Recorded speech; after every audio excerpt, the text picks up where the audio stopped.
गंगा एक सुंदर युवती का रूप धारण किए नदी के तट पर खड़ी थी। उनके सौंदर्य और नवयौवन ने राजा शांतनु को मोह लिया था।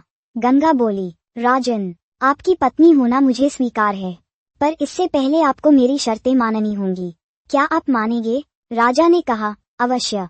राजा शांतनु ने गंगा की सारी शर्तें मान ली और वचन दिया कि वह उनका पूर्ण रूप से पालन करेंगे।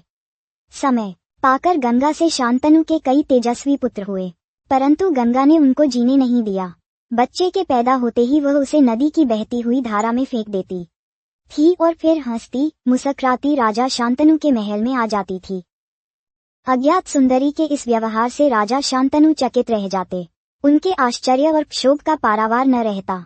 शांतनु वचन दे चुके थे, इस कारण मन महसूस कर रह जाते थे।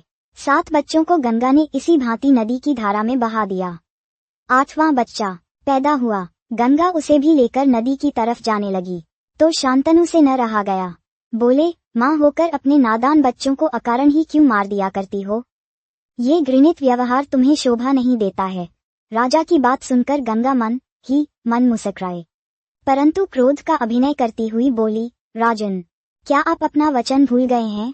मालूम होता है कि आपको पुत्र से ही मतलब है, मुझसे नहीं। आपको मेरी क्या परवाह है? ठीक है, पर शर्त के अनुसार मैं अब नहीं ठहर सकती। हाँ, आपके इस पुत्र को मैं नदी में नहीं फेंकूंगी। इस अंतिम बालक को मैं कुछ दिन पालूंगी और फिर पुरस्कार के रूप में आपको सौंप दूंगी। ये कहकर गंगा बच्चे को साथ लेकर चली गई।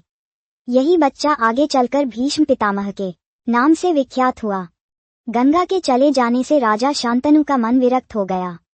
उन्होंने भोग विलास से जी हटा लिया और राज काज में मन लगाने लगे।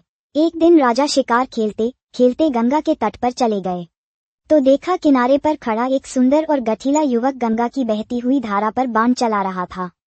बाणों की बौछार से गंगा की प्रचंड धारा एकदम रुकी हुई थी। ये दृश्य देखकर शांतनु दंग रह गए। इतने में ही राजा के सामने स्वयं गंगा आकर उपस्थित हो गई। गंगा ने युवक को अपने पास बुलाया और राजा से बोली, राजन, पहचाना मुझे और इस युवक को? यही आपका और मेरा 8वां पुत्र देवव्रत है। महर्षि वशिष्ठ ने इसे शिक्षा दी है। शास्त्र ज्ञान में शुक्राचार्य और रण कौशल में परशुराम ही इसका मुकाबला कर सकते हैं।